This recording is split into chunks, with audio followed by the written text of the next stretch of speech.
This is James Corbett of ClimaGate.tv, and this week marks the one-year anniversary of the release of emails and documents from the Climatic Research Unit at the University of East Anglia that we now know as ClimateGate. Sitting here now, 1 year later, it's becoming difficult to remember the importance of that release of information, or even what information was actually released. Many were only introduced to the scandal through commentary in the blogosphere, and many more came to know about it only weeks later, after the establishment media had a chance to assess the damage and fine-tune the spin that would help allay their audience's concern that something important had just happened. Very few have actually bothered to read the emails and documents for themselves. Few have browsed the hairy README file, the electronic notes of a harried programmer trying to make sense of the CRU's databases. They have never read for themselves how temperatures in the database were artificially adjusted to look closer to the real temperatures, or the hundreds, if not thousands, of dummy stations which somehow ended up in the database, or how the exasperated programmer resorts to expletives before admitting he made up key data on weather stations because it was impossible to tell what data was coming from what sources. Few have read the 2005 email from ClimateGate ringleader and CRU head Phil Jones to John Christie, where he states, quote, "The scientific community would come down on me in no uncertain terms if I said the world had cooled from 1998. Okay, it has, but it is only 7 years of data and it isn't statistically significant." Or where he concludes, "As you know, I'm not political. If anything, I would like to see the climate change happen so the science could be proved right, regardless of the consequences. This isn't being political. It is being selfish." Or the email where he broke the law by asking Michael Mann of hockey stick fame to delete a series of emails related to a Freedom of Information request he had just received. Or the email where he wrote, "If they ever hear there is a Freedom of Information Act now in the UK, I think I'll delete the file rather than send it to anyone. We also have a Data Protection Act, which I will hide behind." Or the other emails where these men of science say they will redefine the definition of peer review in order to keep differing viewpoints out of the scientific literature. Or where they discuss ousting a suspected skeptic from his editorial position in a key scientific journal. Or where they fret about how to hide the divergence in temperature proxy records from observed temperatures. Or where they openly discuss the complete lack of warming over the last decade. Or any of the thousands of other emails and documents exposing a laundry list of gross scientific and academic abuses. Of course, the alarmists continue to argue, as they have ever since they first began to acknowledge the scandal, that ClimateGate is insignificant. Without addressing any of the issues or the specific emails, they simply point to the independent investigations that they say have vindicated the ClimateGate scientists. Like the UK Parliamentary Committee, which issued a report claiming that Phil Jones and the CRU's scientific credibility remained intact after a rigorous one-day hearing which featured no testimony from any skeptic or dissenting voice.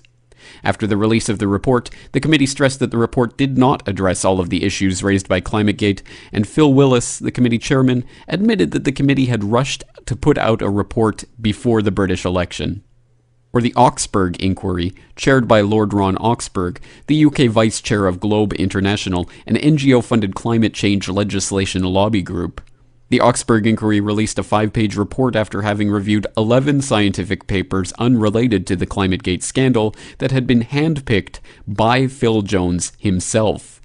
It heard no testimony or evidence from anyone critical of the CRU. Unsurprisingly, it found the ClimateGaters not guilty of academic misconduct. Regardless of what one thinks of the veracity or independence of these so-called investigations into the ClimateGate scandal itself, what has followed has been a catastrophic meltdown of the supposedly united front of scientific opinion that man-made CO2 is causing catastrophic global warming. In late November of 2009, just days after the initial release of the ClimateGate emails, the University of East Anglia was in the hot seat again. The CRU was forced to admit that they had thrown away most of the raw data that their global temperature calculations were based upon, meaning their work was not reproducible by any outside scientists. In December of that year, the UN's Copenhagen climate talks broke down when a negotiating document was leaked showing that, contrary to all PR, it would be the third world nations bearing the brunt of a new international climate treaty, with punishing restrictions on carbon emissions that would prevent them from ever industrializing. The document, written by industrialized nations, allowed the first world to emit twice as much carbon per person as the third world, and was widely seen as an implementation of a eugenical austerity program under a green cover. This agenda was further exposed by the influential Optimum Population Trust in the UK, which began arguing that same month that rich Westerners offset their carbon footprints by funding programs to stop black people from breeding. In January 2010, it was revealed that a passing comment to a journalist from an Indian climatologist that the Himalayan glaciers could melt within 40 years found its way into the much-touted Intergovernmental Panel on Climate Change's fourth report on climate change via a World Wildlife Fund fundraising pamphlet. When IPCC defenders tried to pass the universally derided prediction off as a legitimate mistake, the coordinating lead author of that section of the report admitted that the IPCC knew that the report was based on baseless speculation in a non-peer-reviewed work, but deliberately included it because we thought that if we can highlight it, it will impact policymakers and politicians and encourage them to take some concrete action. Later that month, doubt was cast on another claim in the IPCC report, this one that 40% of the Amazon rainforest was in danger of disappearing due to man-made global warming.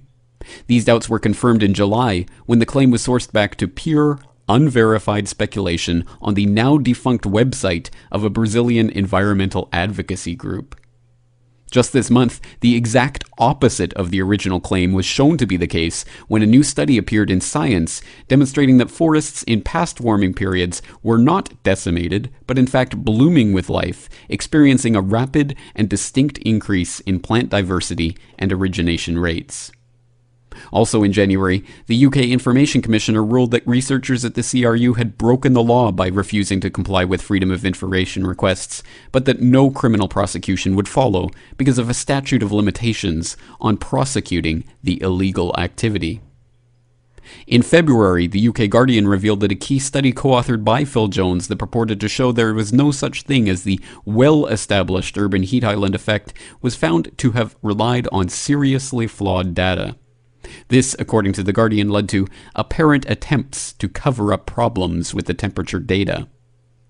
In September, John Holdren, the man who had previously advocated adding sterilizing agents to the water supply to combat the overpopulation problem, which he thought would ravage the Earth by the year 2000, and who currently is the science czar in the Obama White House, advocated a name change for global warming to climate disruption, further affirming the theory's non-scientific status as an unfalsifiable prediction that anything that ever happens is due to man-made carbon dioxide. Later that month, Britain's prestigious Royal Society rewrote its climate change summary to admit that the science was infused with uncertainties and that it is not possible to determine exactly how much the Earth will warm or exactly how the climate will change in the future. In October, a carbon reduction advocacy group called 1010 released a video to promote its campaign in which those skeptical about participating in the program are literally blown up. And just this month, Scientific American, a publication that has been noted for publishing increasingly alarmist reports about the reality and the dangers of man-made CO2-induced global warming, conducted a poll of its own readers that found over 77% believe natural processes to be the cause of climate change, and almost 80% responded that they would not be willing to pay a single penny on schemes to forestall the supposed effects of supposedly man-made global warming that even ClimaGate scientist Phil Jones now admits is no longer taking place. And this is only the briefest of overviews of the range of information that ClimaGate.tv has been tracking over the past year. These reports undermine the data, the sources, the scientific processes, and the conclusions of the scientists who continue to argue that carbon dioxide is driving climate change and that change is catastrophic and unprecedented. The reports show that the main temperature records that are used to determine the highly problematic concept of the global mean temperature are in fact in the hands of scientists like Phil Jones and James Hansen with a direct stake in the continuation of the alarmist scare. When these scientists are questioned on the sources of their data, they advocate deleting emails and even deleting data itself. They admit that key data underlying their calculations has already been deleted. And yet, with all of this, they have the audacity to continue to suggest that there is overwhelming consensus on the science of global warming. They call for public debates with skeptics who they invariably accuse of being funded by big oil, and then, when they are actually organized, they back out of those debates. They then continue to call for the imprisonment of anyone who dares to question this supposedly ironclad science. And now, they are preparing to meet once again. Next month, the United Nations Framework Convention on Climate Change will descend on Cancun, Mexico, to once again try to hammer out a globally binding agreement on the restriction of carbon emissions. They will once again act as if carbon dioxide is a vile poison and not one of the essential ingredients of life on this planet. They will once again pretend that a causal link between carbon dioxide and catastrophic or unprecedented warming has been established. They will once again pretend that inflicting severe austerity on the third world in the name of greening the earth is anything other than eugenics by another name. They will once again pretend that the consolidation of powers of global taxation in an unelected authority is a scientific necessity and not a political scheme. This year, though, there will be a difference. The public at large is another year older, another year wiser, and less prepared than ever to accept unquestioned the dire assertions of grandstanding politicians and the scientists they fund that the world is on the brink of imminent destruction. When they say the science is certain and settled, we will know better.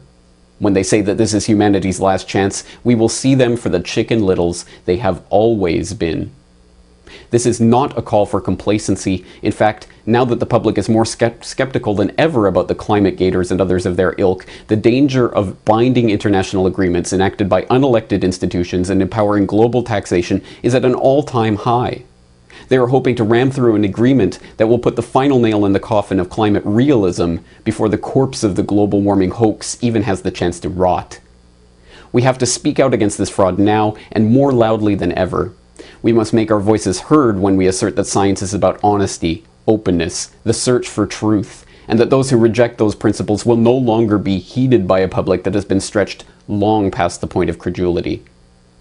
Once again, the UN-funded scientists and politicians are telling us that the hour is nigh, and perhaps for once they are right. The end is almost here for those who are trying to establish their global governance in the name of scientific fraud. If we can continue to speak out on this issue, perhaps there will be no UNFCCC conference next year after all. For if ClimaGate has taught us anything, it is that just 1 year can make all the difference. For ClimaGate.tv in Western Japan, I am James Corbett.